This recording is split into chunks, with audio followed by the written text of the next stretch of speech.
Mungkin teman-teman ada pendalaman, silakan Pak Rikwanto. Ya, ya Pak Rikwanto, silakan Pak Rikwanto. Terima kasih pimpinan Komisi 3, rekan-rekan Komisi 3 yang saya hormati, Pak Kapolrestabes dengan jajaran, Pak Kabid Propam ya dari Polda ya. Ya, ini kasus sebenarnya sering terjadi ya oleh kepolisian kepada masyarakat atau sebaliknya dan di berbagai daerah. Bukan barang baru sebenarnya. Saya masih ingat istilah-istilah kepolisian khususnya reskrim ya.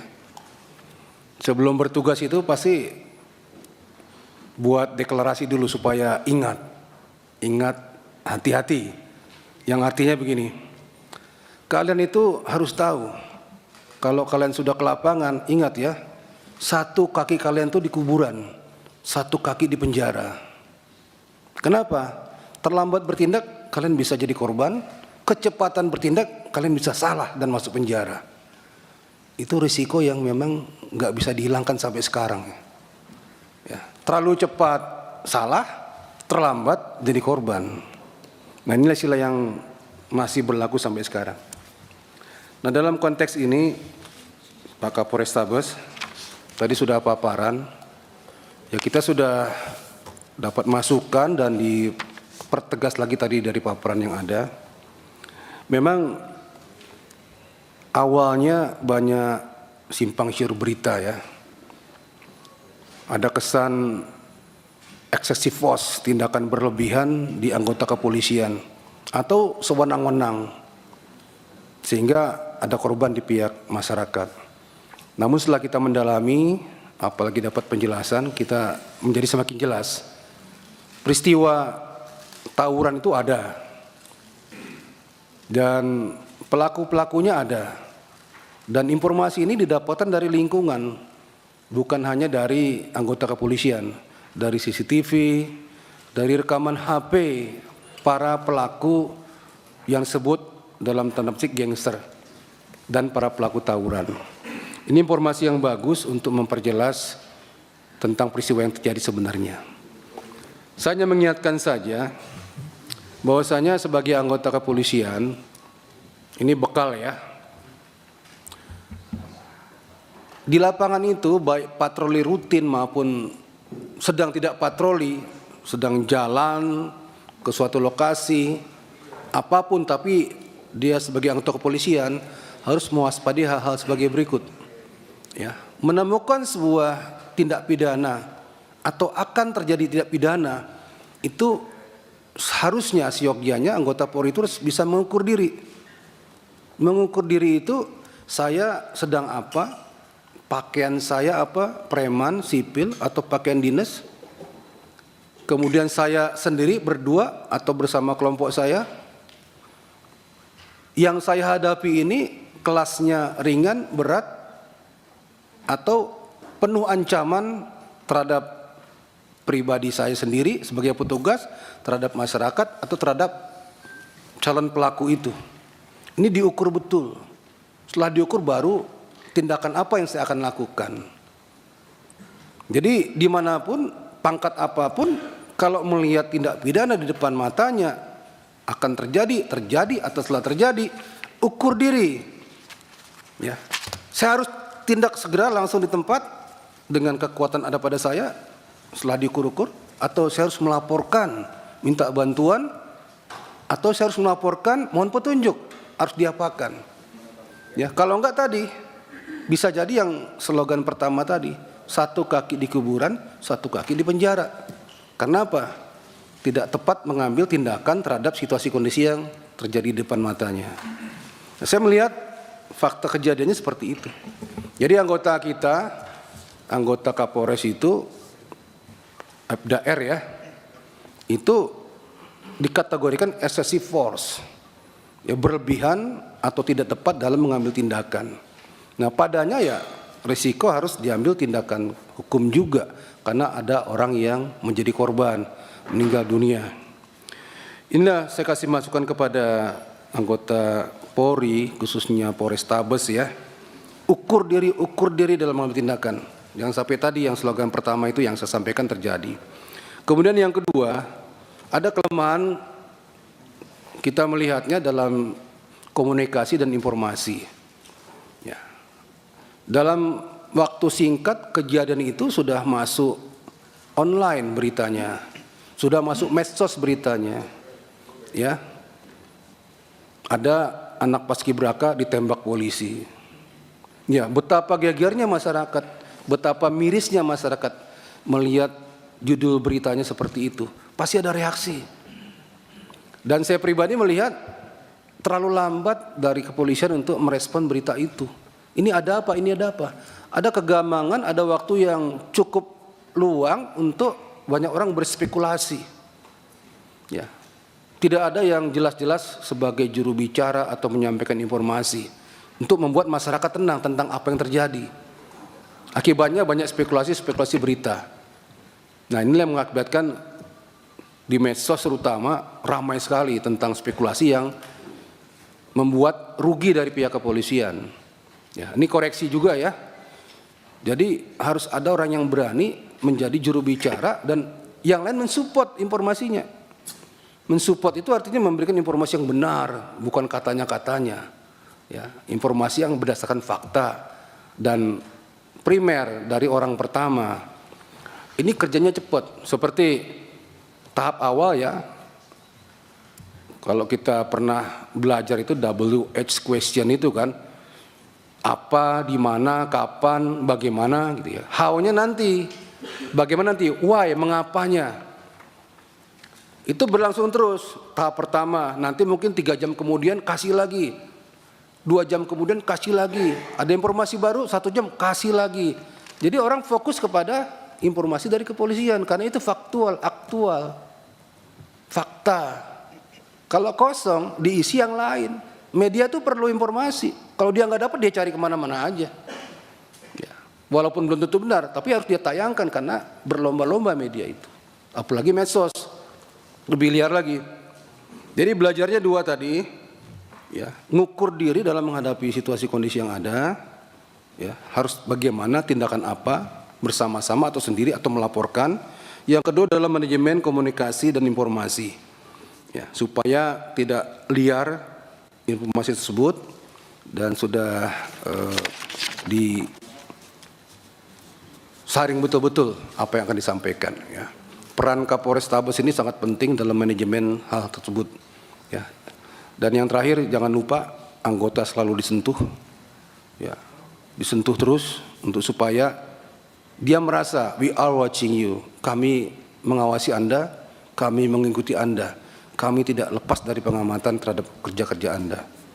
Ya, supaya dia tidak merasa sendiri, dia tidak merasa juga dibelakangkan. Kemudian yang paling akhir lagi, bela sungkawa kepada keluarga korban, ya, tolong dibantu Pak Kapolres. Siap. Ya, apapun kebutuhannya, ini sudah terjadi.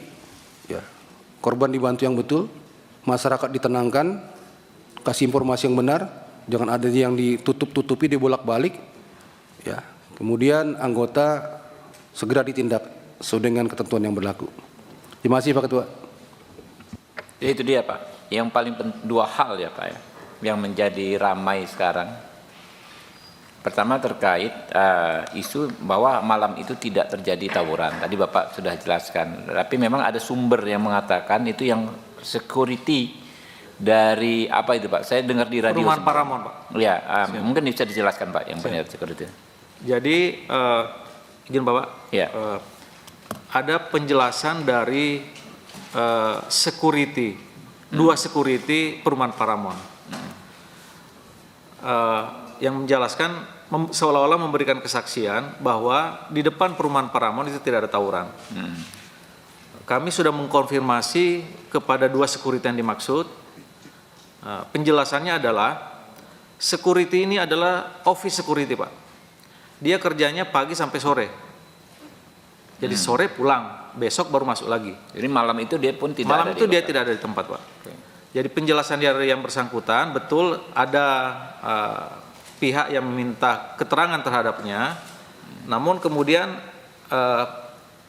ada dipotong penjelasannya, Pak. Jadi saya betul menyampaikan bahwa tidak ada tawuran di depan Paramount. Sampai situ, Pak. Ada penjelasan belakangnya. Menurut security yang dinas pada malam hari itu. Nah, jadi ini juga mungkin perlu kami sampaikan, Pak, bahwa pengertian saksi itu kan adalah orang yang melihat, mengetahui, merasakan sendiri. Jadi terhadap orang yang tidak melihat, orang yang tidak mengetahui, orang yang tidak merasakan, ya posisinya bukan saksi. Nah, itu juga yang terjadi kepada kedua security ini, Pak. Security ini juga sudah memberikan kesaksian. Kami hadirkan di Polres hari Rabu tanggal 27 kemarin, Pak. Ya. Pada saat rilis penanganan kasus ini. Oke. Yang kedua yang terpenting adalah tindakan terhadap pelaku penembakan. Karena yang bertanggung jawab ini kan siapa yang melakukan, orang yang melakukan penembakan. Tadi kan sudah dijelaskan ya bahwa sudah diproses secara hukum pidana, ya. Betul ya, Pak ya. Dan dalam konteks etik juga sudah diproses. Orangnya sudah ditahan juga ya. Pelakunya itu ya. Siap, betul, Pak. Ya. Oke, ada lagi dari teman-teman berikutnya. Pak Hinca Panjaitan sebagai sesepuhnya Komisi 3 ini. Silakan, Pak. Makasih pimpinan dan anggota Komisi 3 yang saya hormati, Pak Kapolres dan seluruh jajaran Polres Semarang yang saya hormati. Pertama-tama saya dan terutama dari fraksi kami Partai Demokrat dan juga kawan-kawan sekira di Komisi 3 menyampaikan turut belasungkawa terhadap korban. Jadi tolong disampaikan Komisi 3 ikut belasungkawa dan mohon ini Pak Kapolres seperti disampaikan Pak Rikwanto tadi didatangin, diajak bicara dan beri empati yang cukup kepada keluarga korban. Yang kedua pada personil kita lah yang tadi oleh Pak Rikwanto disebut aksesif atau melampaui tindakan yang seharusnya tidak dilakukan. Ketiga, saya mengapresiasi dan menghormati setelah dijelaskan secara terbuka kami ikuti begitu, dibandingkan kami ikuti informasi sejak beberapa hari lalu, ya kami kemarin tuh galau betul informasinya benar atau tidak begitu. Hari ini setelah dijelaskan kita bisa dapat keseimbangan informasi itu. Nah, saya mengapresiasi karena nggak hanya di Semarang, di kota-kota besar lain, termasuk di Medan, tempat Pak Kapolres ini juga pernah di Medan. Situasi seperti ini mengganggu dan kadang mencekam bagi masyarakat kota itu sendiri. Saya bisa bayangkan apa yang terjadi di Semarang dan juga di kota-kota lain, khususnya juga di Medan. Dan kita melihat berseliweran itu di medsos, sajam-sajam yang sudah melampaui lah menurut saya ya. Anak-anak muda kita yang melampaui jiwanya begitu. Dan negara tidak boleh kalah terhadap soal ini. Oleh karena itu saya membaca dan memahaminya apa yang dilakukan teman-teman Polres Semarang untuk menjaga harkat Tipmas kita itu.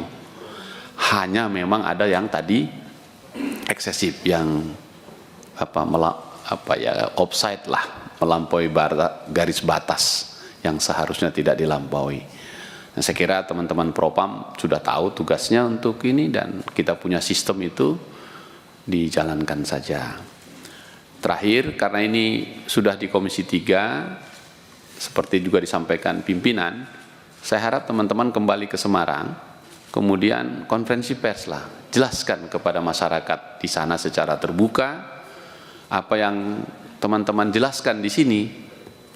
Mungkin belum semua bisa mengikuti apa kita pagi ini, rapat kita, tapi sekembalinya, jelaskan dan kemudian kami minta sekembali dari sini Pak Kapolres langsung mendatangi rumah atau keluarga korban untuk menyampaikan duka dan empati dari kita semua, karena kita kehilangan anak muda kita yang harusnya punya masa depan, tapi terpaksa harus kehilangan nyawanya dan kehilangan masa depannya. Sekaligus ini pelajaran bagi anak-anak muda yang bentuk-bentuk geng seperti ini, tawuran-tawuran seperti ini, untuk diambil hikmahnya agar tidak terjadi lagi kejadian yang serupa.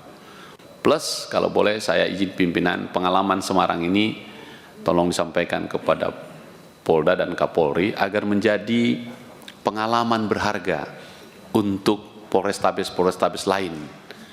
Bahkan ada yang tidak Polres kota besar, Polres biasa pun tawuran ini juga ada. Ya, jadi supaya ini kita ambil pelajaran dan hikmahnya untuk kedepannya.